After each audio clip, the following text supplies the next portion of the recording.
दोस्तों, नगर कौंसिल राजपुरा का एक और किस्सा। मैं हूं विनोद कुमार। आप देख रहे हैं हमारा वेब न्यूज़ चैनल न्यूज़ परिवर्तन 24। लगभग रोज़ ही हम आपको एक नया किस्सा सुनाते हैं। नगर कौंसिल राजपुरा में क्या चल रहा है, क्या हो रहा है। कोई व्यवस्था नहीं है, कोई कंट्रोल नहीं है किसी का इसके ऊपर। हर एक डिपार्टमेंट में कहीं भी, सेमी गवर्नमेंट, सेंट्रल गवर्नमेंट, कहीं भी आप देखेंगे जो कंट्रोलर है रेगुलरली मंथली इंटरवल्स पे एट इरेगुलर इंटरवल्स वो विज़िट करता है। अब उसके अंदर जो भी डिपार्टमेंट है, जैसे म्यूनसिपल कौंसिल राजपुरा के ऊपर एडीसी अर्बन है, डायरेक्टर है, कि मंथली या क्वार्टरली कुछ भी हो विज़िट करता है, देखता है सब ठीक चल रहा है, कैसे चल रहा है। लेकिन अगर ये लोग लूप होल सारे प्लग कर दें तो करप्शन कहाँ से होगी। ये करप्शन का गढ़ इसलिए है क्योंकि एक तो अपारदर्शिता है, ऊपर लगता ऐसा ही है कि किसी का किसी के ऊपर कंट्रोल नहीं है। ये कहानी पुरानी है, लेकिन लगभग 4 साल पहले म्यूनसिपल कौंसिल राजपुरा के नोटिस में आती है, जब कुछ लोग अप्रोच करते हैं कमेटी को कि क्या ये जगह आपने किसी को बेची है। म्यूनसिपैलिटी की वो जगह जो 105 फीट चौड़ी और हज़ारों फीट लंबी।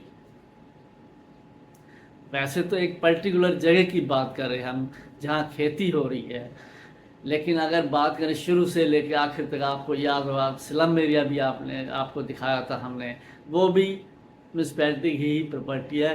105 फीट चौड़ी और कितने हज़ारों फीट लंबी टोटल में है, और लगभग सभी जगह पे कब्जा है।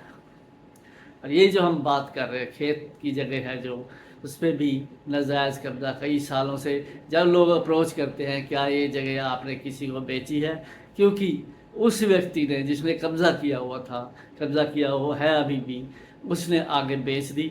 लेकिन जैसे ही म्यूनसिपैलिटी ने कहा कि नहीं हमने नहीं बेची, तो वो फिर मामला वहीं रुक गया। उसके बाद एक नोटिस भेजा जाता है लगभग 4 साल पहले कि, और उसे बुलाया जाता है और वो आता भी है, लेकिन क्या होता है कब्ज़ा वहीं का वहीं बरकरार है, कोई उसके ऊपर एक्शन नहीं लगता। ये बात जो जानकारी दी है हमें एक बड़े ही सीनियर अधिकारी नगर कौंसिल राजपुरा के ने बताई है, इसी शर्त के साथ कि उसका नाम नहीं आएगा।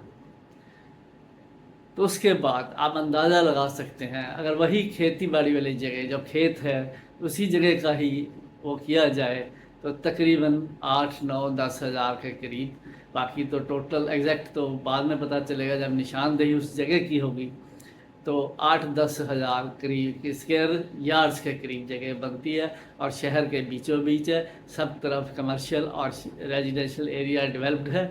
तो ये कई करोड़ों में जगह है, कई करोड़ों में। लेकिन उस 4 साल के बाद उसके साथ क्या डायलॉग होता है किसी को इसके बारे में जानकारी नहीं है, लेकिन कब्ज़ा बरकरार है। इसका मतलब स्पष्ट है कि क्या हुआ हो।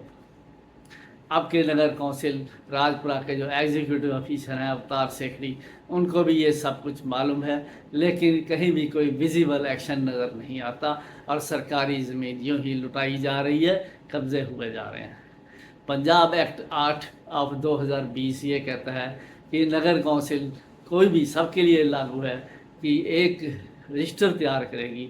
जो जो प्रॉपर्टी म्यूनसिपल कौंसिल राजपुरा के नाम है उसकी डिटेल उसमें आएगी, चाहे वो अनऑथराइज कब्जे में है वो डिटेल आएगी, लीज पे दिया कमेटी ने वो डिटेल आएगी, और या रेंट पे है वो भी डिटेल उसी में आएगी, उसके पूरे पर्टिकुलर के साथ। जैसे किसी ने अनऑथराइज कब्ज़ा किया है उसका नाम आएगा, कितना एरिया है, ये सब डिटेल उसमें होनी चाहिए और ये पब्लिक के साथ भी शेयर होना चाहिए। लेकिन हमारे भी बार बार टेकअप करने के बाद अवतार सेखड़ी जो एग्जीक्यूटिव ऑफिसर है इसको दबाए बैठा है, कभी भी पब्लिक के साथ भी शेयर नहीं कर रहा। हमें भी उसने देने से मतलब जवाब ही नहीं दिया जब, तो मतलब इनकार है। आखिर यह पारदर्शिता क्यों? क्या ये करप्शन की निशानी नहीं है? अब वो जगह जो करोड़ों रुपए में है, अब वो कैसे खाली होगी, इसके लिए क्या एक्शन लेंगे ये अभी तक तो विजिबली कुछ दिखाई नहीं देता। तो ये धांधली चल रही है नगर कौंसिल राजपुरा के अंदर।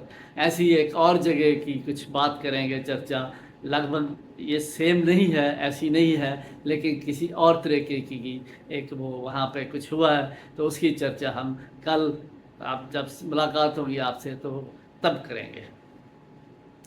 हम गुजारिश करते हैं ADC urban, director local government, principal secretary, secretary local government, minister local government से कि इस कमेटी की स्पेशल ऑडिट कराई जाए,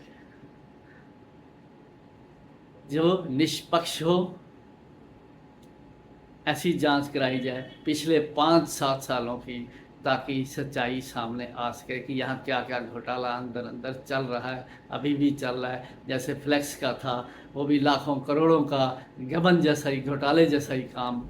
तो ये सब कुछ धांधलियाँ ऐसे कई कामों में सामने आती हैं, लेकिन ना तो ये प्रेस के सामने बोलते हैं। एग्जीक्यूटिव अवतार शेखरी कहते हैं मुझे तो बोलना ही नहीं आता, आरटी एक्ट में किसी का जवाब नहीं दिया जाता। इसकी निष्पक्ष जांच हो, जुडिशियस जांच हो, ताकि ये सब घपलेबाजी बाहर निकले और जनता का पैसा, जनता को इंसाफ मिले कि उसके पैसे में ये अफसर सरकारी कैसे तांडव कर रहे हैं। आज के लिए बस इतना ही। मिलेंगे कल एक और मुद्दे के साथ, जैसे कि आपको बताया हमने। तब तक के लिए नमस्कार, शब्बा खैर, आदाब, सत श्री अकाल।